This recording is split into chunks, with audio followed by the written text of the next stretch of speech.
Welcome to the West Asia Post. I'm Raisha Sehgal and we are back with a weekly show where we decode the biggest news in West Asia.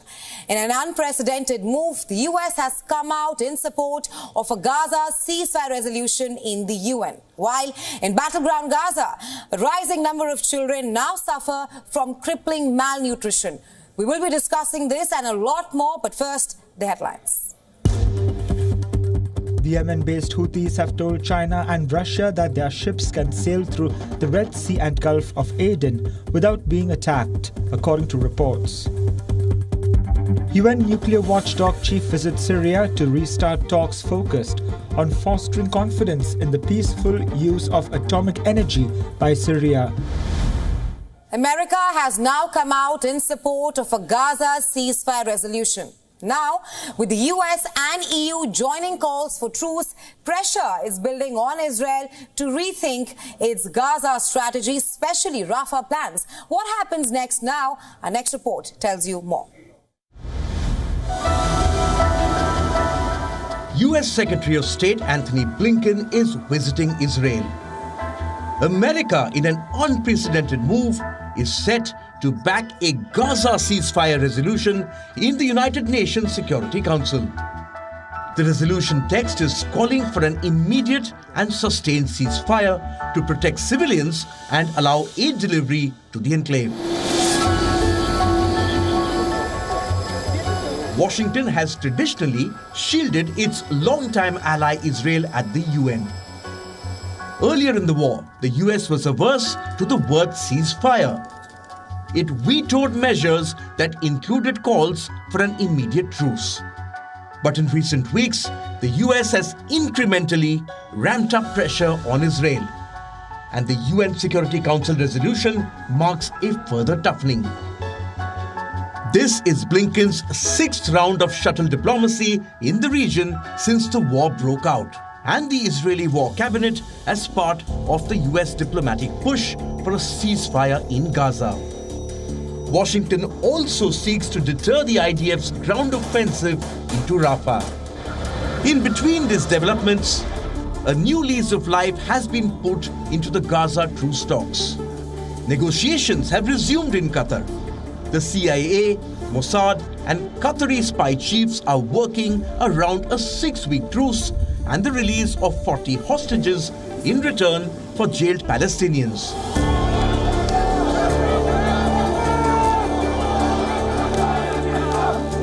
Hamas officials say they've been flexible in the talks, but the Israeli response to their proposal has been negative. We were adhering to the fact that the negotiations were taking place to end the aggression, which means stop the operations, stop flying jets, and a full withdrawal, as well as resolving the impact of the aggression with the return of the displaced, providing relief, reconstruction, and lifting the siege. And then we would talk about the prisoners. Blinken was in Cairo on Thursday, where he discussed the Gaza war and crucial aid delivery with Egyptian officials. Once again, the US is hopeful of a deal, but it is also treading cautiously. It's getting closer. I think the gaps are narrowing, and I think an agreement is very much possible. We worked very hard with Qatar, with Egypt, and with Israel to put a strong proposal on the table. We did that. Hamas wouldn't accept it. They came back with other requests, other demands. The negotiators are working on that right now. But I believe it's very much doable, and it's very much necessary.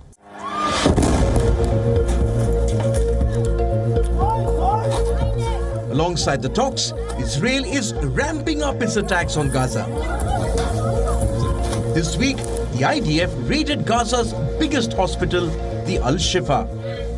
Many Hamas terrorist operatives and senior ones have been hiding in the hospital, and also Islamic Jihad group has been hiding in this hospital. When we entered the hospital, we were finding terrorists fighting against us here in this area.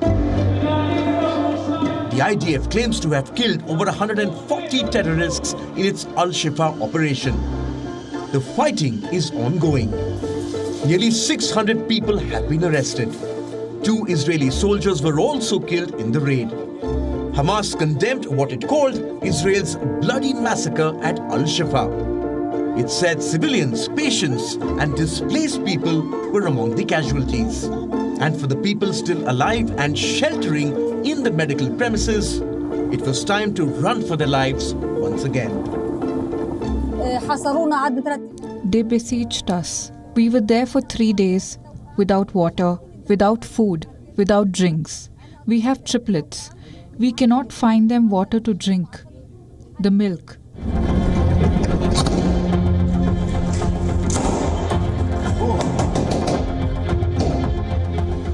Pressure is mounting on Israel to not launch its planned ground offensive in Gaza. The US has said any action in Rafah would be a mistake, and one that it would not support. Over 13,000 children have died in Gaza since the war started, while those living are barely making it. Malnutrition is spreading like wildfire in the besieged strip, and its biggest victims, the young.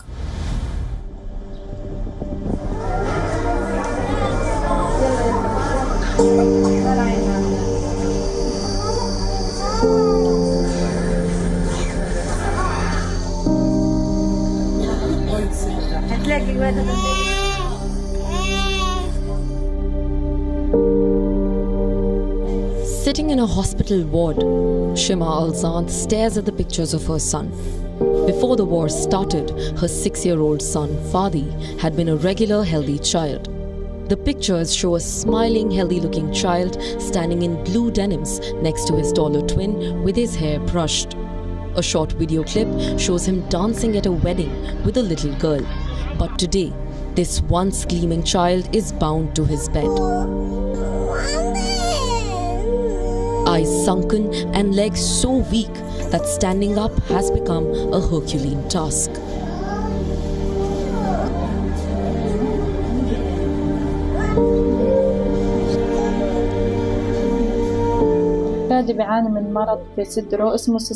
Fadi suffers from a disease in his chest called cystic fibrosis.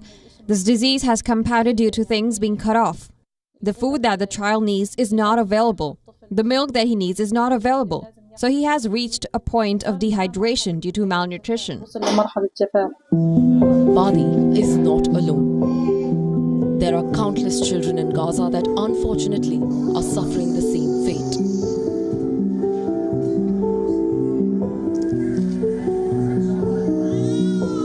Here at the Al-Afta Health Center in Rafah in the south, Mesbah says her 5-year-old daughter Isra suffers from quadriplegia and epilepsy and now malnutrition.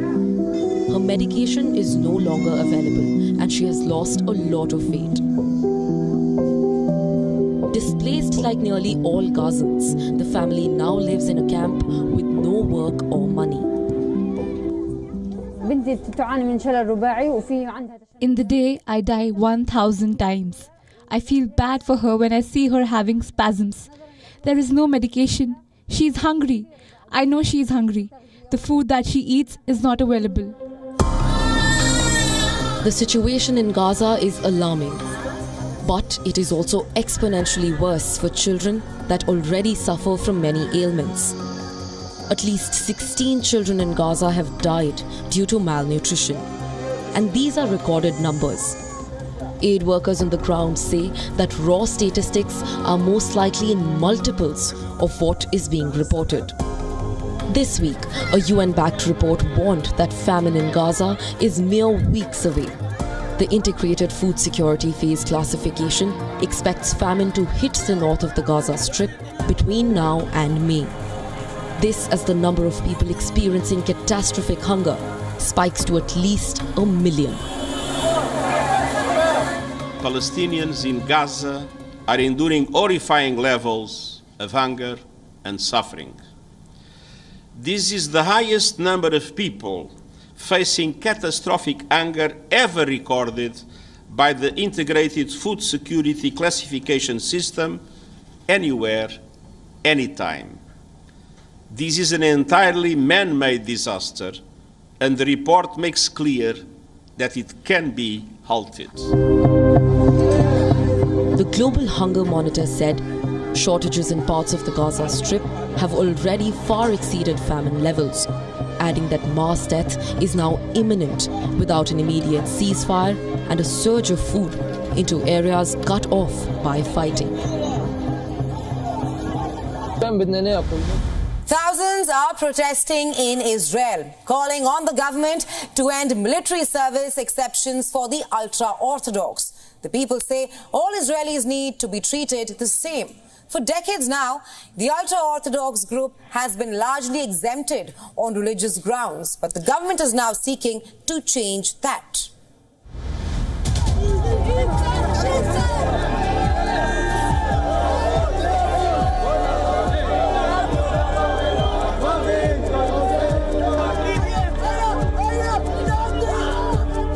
There is a raging protest going on in Israel. It's not about the hostages or Netanyahu staying in office, but over the military conscription of ultra-Orthodox Jews.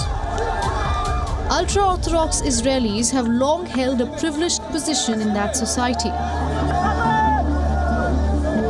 Their religious schools get generous government subsidies, and yet the young men are in all practical terms exempted from mandatory military service. That exemption has bothered Israeli society since its founding. The Supreme Court in 2018 voided a law waiving the draft for ultra-Orthodox men. It cited a need for the burden of military service to be shared across Israeli society. But those belonging to this section of the Israeli society found their way to work around the rules. This has prompted widespread anger and resentment from the secular majority.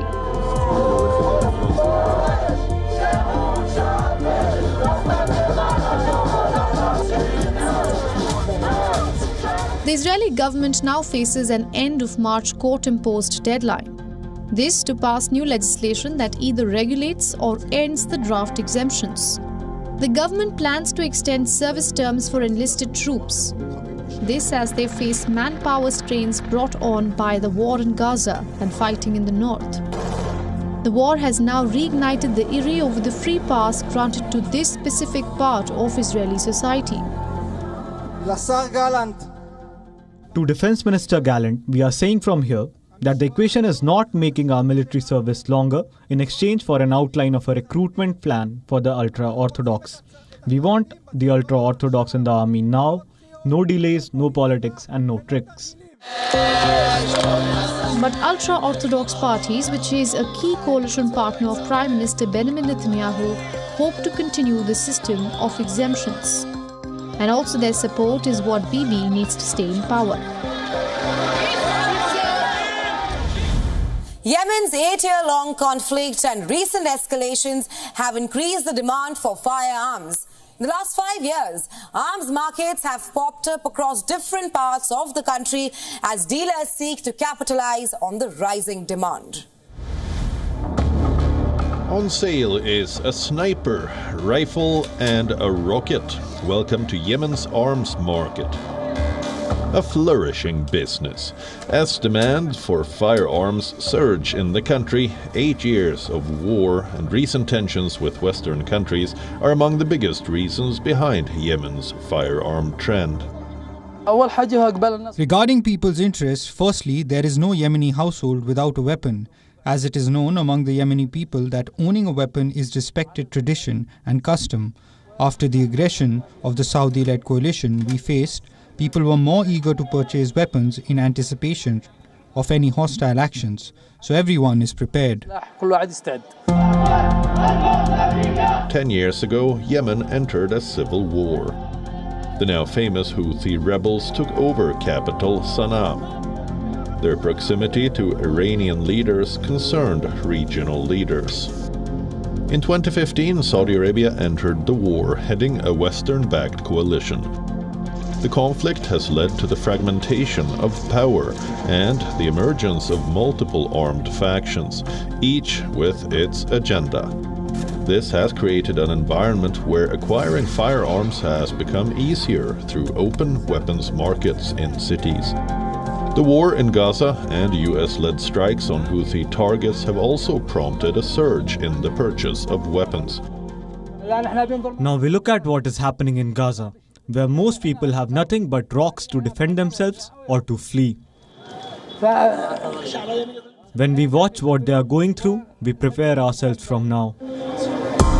According to 2017 Small Arms Survey, there are roughly 15 million civilian-held firearms in Yemen. Simply put, there are 62 firearms per 100 people. Yemen is the second most armed country in the world after the United States. After years of conflict with the Islamic State, security officials in Iraq are fighting an undeclared war against a new enemy: drugs. In our next story, we tell you the story of Iraq, how it went from a drug-free country to a narcotics hub. Once famous as a flourishing drug-free hub, the American invasion in 2003 turned Iraq into a haven for narcotics abuse and related trafficking. There are high levels of unemployment in the country, which has systematically triggered a cycle of violence and abuse. The biggest victims are young Iraqis.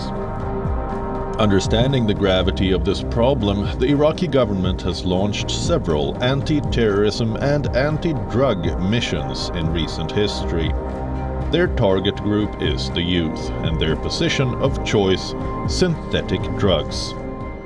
The primary objective is currently drugs, followed by the fight against terrorism. Against the backdrop of this existence of only a small number of remnants of the terrorist organizations in Iraq, drugs are the main culprit for disrupting the public order in the country. Import, export, and manufacturing of narcotics is banned in Iraq. Those found guilty can face a death or life sentence, and whoever possesses drugs shall be punished with imprisonment for 10 to 15 years. There are also penalties for those who are caught as drug users.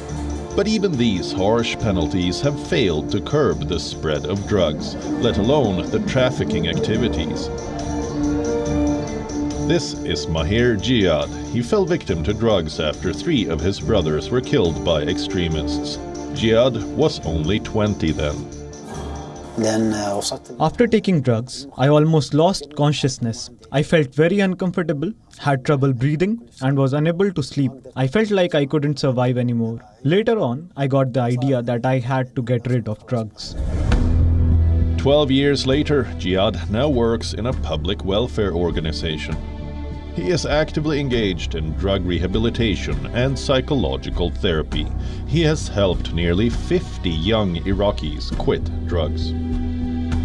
Drug dealing is one of the main ways to fund terrorism, and the circulation of drugs thrives in the shadow of terrorism. Before 2003, the use and trade of drugs in Iraq were very limited, if not nearly non-existent. Iraq was a model in the region in terms of the strict security measures against the use and trade of drugs. But soon, everything changed. The US military dissolved the local security departments because they belonged to the Saddam regime. This disrupted the public order in Iraq. The Iraqi youth group is currently facing risks from drug hazards. The United States bears a moral responsibility for this. To top it all, widespread poverty and a high unemployment rate have aggravated people's frustration. They have also increased the likelihood of drug use. What is worse, a poorly invested health system makes it difficult to help addicts get rid of drugs. A Dubai-based plant is turning used cooking oil into different types of biofuels in a push to provide sustainable and alternative solutions for the region. Our next report gets you the complete story.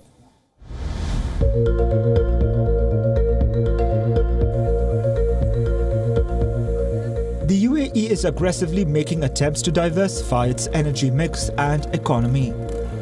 Dubai-based Luta Biofuels plant has taken significant steps to combat carbon emissions by recycling cooking oil to produce biodiesel, contributing to its efforts to boost sustainable transport. Saving the environment is not an option right now. Biofuel is one of the things, but we are seeking for many other sustainable methods, to save the environment, not only in transportation, but in many other things. Founded in 2010, Luta Biofuels uses cooking oil from various businesses to address the growing demand for alternative energy in the region.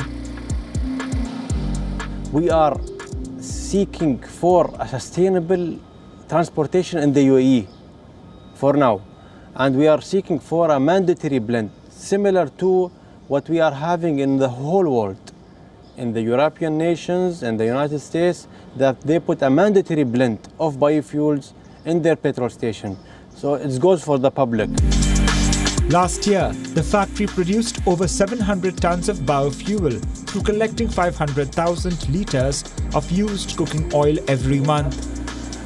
Countries around the globe are looking forward to using this oil as a source of energy for other industries. I think we have an opportunity to develop a broader range of renewable fuels and mix those together. So, for example, there are things that we start to use now, like a hydrogenated vegetable oil, a HVO, which is another way of taking waste biomass and turning it into a useful fuel. And that can have application, for example, in aviation as well. With a clear focus on combating climate change, the UAE is pursuing alternative means for producing power. The UAE's Net Zero by 2050 strategic initiative, the first of any country in West Asia, aligns with the goals of the 2015 Paris Agreement. In 2023, the UAE updated its national energy strategy to add several new goals. The Gulf nation aims to increase the percentage of clean energy in the total energy mix to 30% by 2030 and becoming carbon neutral by 2050. Banging on a drum before sunrise, a man can be seen roaming around the streets of Old Mosul. He is the Musa Harathi, who goes around the old town every Ramadan to wake up fasting Muslims for suhoor and morning prayers.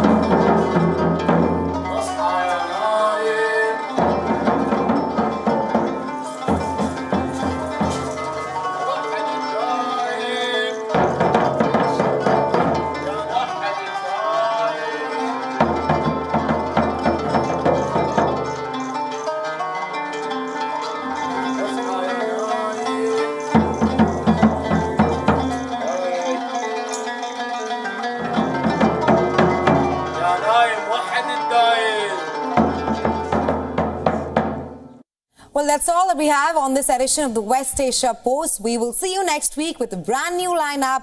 Till then, keep watching WION World is One for all the global news updates.